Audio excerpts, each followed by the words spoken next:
बिस्मिल्लाहिर्रहमानिर्रहीम। अस्सलाम वालेकुम। Lecture number 2, software categories. Software और एप्लीकेशन सॉफ्टवेयर। अब देखते हैं सिस्टम सॉफ्टवेयर क्या है।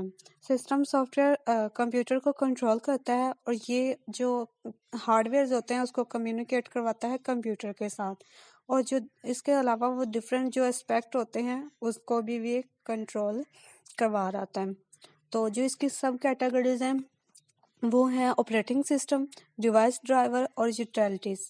ऑपरेटिंग सिस्टम क्या होता है? ऑपरेटिंग सिस्टम इस जो प्रोग्राम रन हो रहे होते हैं कंप्यूटर पे उन सबको मैनेज कर रहा होता है, और इसके अलावा वो जो कलेक्शन होती है सर्विस प्रोवाइड करने की वो सारी उनको भी कंट्रोल कर रहा होता है, और जो इसकी सीक्वेंस होती है, प्रोसेसिंग होती है प्रोग्राम की जो कंप्यूटर से करवानी होती है वो सारी उसको कंट्रोल करता है ऑपरेटिंग सिस्टम।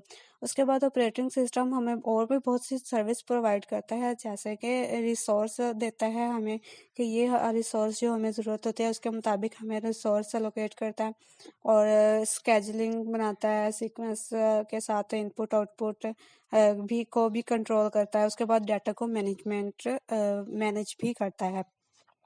ठीक है, और इसकी जो डेफिनेशन वही है जो मैंने आपको ऊपर बता दिया है कि ये एक रिस्पॉन्सिबल है, तमाम कंट्रोल करता है तमाम लोकेशन को, हार्डवेयर को और सब मेमोरी को, कितनी मेमोरी किस सीपीयू को चाहिए, सीपीयू का टाइम कैसे कितना चाहिए, और डिस्क स्पेस कितनी हो, उसके बाद किस डिवाइसेस को यूज़ करना है, ये ठीक है, ये इसकी मेन डेफिनेशन है।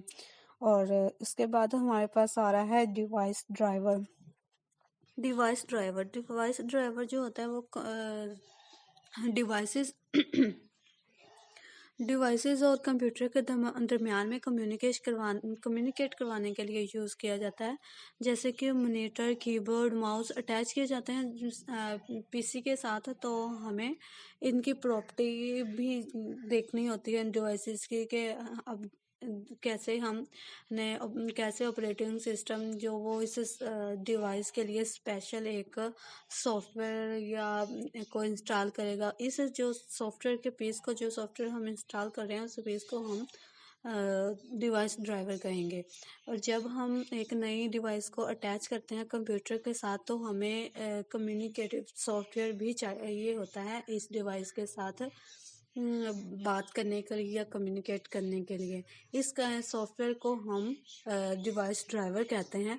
और सीडी रोम का, साउंड कार्ड, मॉडेम ड्राइवर, ये नॉर्मली इसके लिए यूज़ होते हैं। और आमतौर पर जो मैन्युफैक्चरर होते हैं वो डिवाइस के साथ इसका ड्राइवर भी प्रोवाइड करते हैं। और जो स्कैनर की मदद से हम कंप्यूटर में उसको इंस्टॉल कर देते हैं डिवाइस ड्राइवर को। लेकिन आजकल जो ज़्यादातर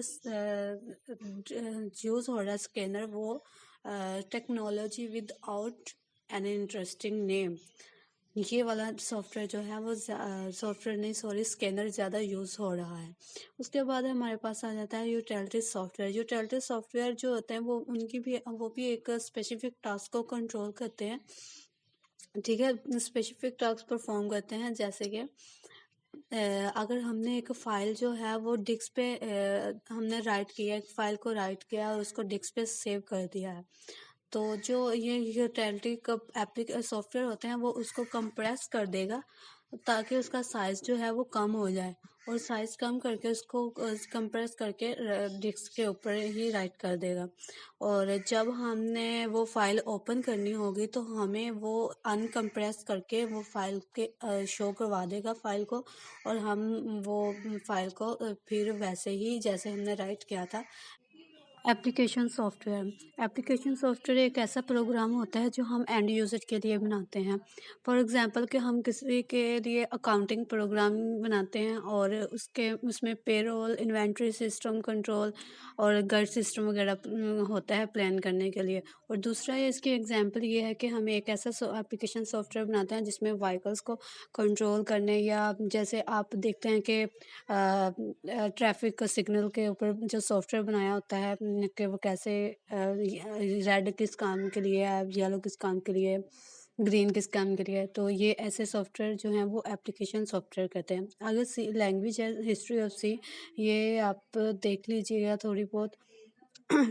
तो जो मेन चीज़ है हमारे पास वो टूल ऑफ ट्रेड है। टूल ऑफ ट्रेड क्या होता है कि हम प्रोग्राम बनाने के लिए कौन से एडिटर यूज़ करेंगे, कौन से टूल यूज़ करेंगे, ताकि हम इजी से अपने प्रोग्राम को बना सकें। और जो हमारे पास एडिटर होते हैं वो दो ही एडिटर हैं हमारे पास, कंपाइलर और इंटरप्रेटर। कंपाइलर एंड इंटरप्रेटर, हम as we write the code, जब हम इंग्लिश में कोड लिखते हैं तो हमें पता है कि कंप्यूटर जो है वो ज़ीरोज़ और वंस की फॉर्म को अंडरस्टैंड करता है, और हमें एक ट्रांसलेटर की ज़रूरत होती है कि वो इस कोड को, हमारे प्रोग्राम के कोड को मशीन कोड में ट्रांसलेट कर दें। तो इसके लिए हमारे पास दो ट्रांसलेटर होते हैं जिसको हम इंटरप्रेटर और कंपाइलर कहते हैं, जो ताकि इनको ट्रांसलेट करे प्रोग्राम, हमारे प्रोग्राम को सी लैंग्वेज या दूसरी अदर मशीन लैंग्वेज में, ठीक है। और उसके बाद कहते हैं कि जो इंटरप्रेटर होता है वो ट्रांसलेट करता है प्रोग्राम को लाइन बाय लाइन। इसका मतलब है कि हमें एक लाइन रीड करता है, और जहाँ पे वो प्रोग्राम की एक लाइन को रीड करता है, और जब इसको ट्रांसलेट करता है, और जहाँ पे गलती आ जाए वो वहाँ पे स्टॉप कर देता है, और एरर के बाद वो नेक्स्ट लाइन पे जाता है, नहीं तो वो फर्स्ट वाली लाइन पे ही रुका रहता है जहाँ पे एरर हो, ठीक है। और दूसरा है इसका बेनिफिट ये है कि हमें एरर जो है वो गो बाय गो हमें पता चलता रहता है कि यहाँ पे है, और जब वहाँ सिर्फ हमें वहाँ पे जाके उस एरर को ठीक कर देते हैं, और इजी से हम करेक्ट कर सकते हैं। और जो इसका ड्रॉबैक है वो कि इंटरप्टर जो है, सॉरी इंटरप्रेटर जो है वो प्रोग्राम को बहुत स्लोली एग्जीक्यूट करता है, बहुत ज़्यादा टाइम लग जाता है। और इंटरप्रेटर जो है ट्रांसलेट करता है लाइन बाय लाइन। वो इतना लंबा प्रोग्राम होगा तो वो फिर शुरू से लेके 1 लाइन 2 3 4 कम से कम अगर हमारे पास छोटा प्रोग्राम हो तो कम से कम हमारे पास 50 से 60 लाइंस बन जाती हैं, तो वो उनको ही ट्रांसलेट करते हुए काफ़ी देर लगा देता है। और दूसरा इसका ड्रॉबैक है कि इंटरप्रेट को जो प्रोग्राम को रीड करता है वो लाइन बाय लाइन, ओवरऑल जो पिक्चर में है कि हम इसको ऑप्टिमाइज भी नहीं कर सकते, और एफिशिएंस भी नहीं है, ठीक है। और उसके बाद है कि कंपाइलर जो है वो भी एक ट्रांसलेटर है, कोड को ट्रांसलेट करता है लैंग्वेज में, और बहुत अच्छे से जो कंप्यूटर समझ सकता है उसमें। तो कंपाइलर जो है वो अपने प्रोग्राम को हम रीड करता है मशीन लैंग्वेज में, कंप्लीटली ट्रांसलेट कर देता है रीड करने के बाद कि पर उसमें ये है कि जो एरर होता है वो ट्रांसलेट तब फाइंड करते हैं जब तमाम कंपाइलर, ये देखें ना, compiler is that compiler will stop translating if it found an error, and there will no execute code generate where interpreter will execute। वो कह रहे हैं कि जब कंपाइलर को एक एरर मिल जाता है ये वहीं पे स्टॉप हो जाता है, लाइन बाय लाइन, ये लाइन बाय लाइन नहीं करता कि फुल प्रोग्राम को करता है ट्रांसलेट, ठीक है। तो फुल प्रोग्राम को ट्रांसलेट करता है, तो जहाँ पे इसको डीबगर, ठीक है। डीबगर जो है वो एक ऐसा टूल है जो हर प्रोग्रामर उसको जानना चाहिए, हर प्रोग्रामर को पता होना चाहिए इसके बारे में। ये प्रोग्राम को डीबग करता है, मतलब कि लॉजिकल जो एरर होता है उसको करेक्ट करता है।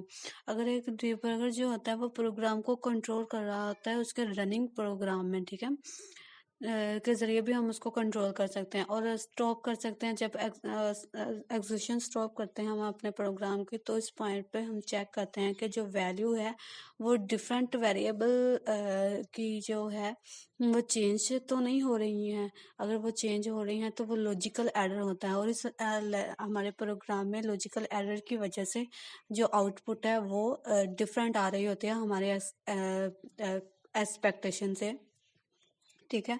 और इसका जो रिजल्ट होता है फाइनली करेक्ट नहीं होता, गलत ही होता है।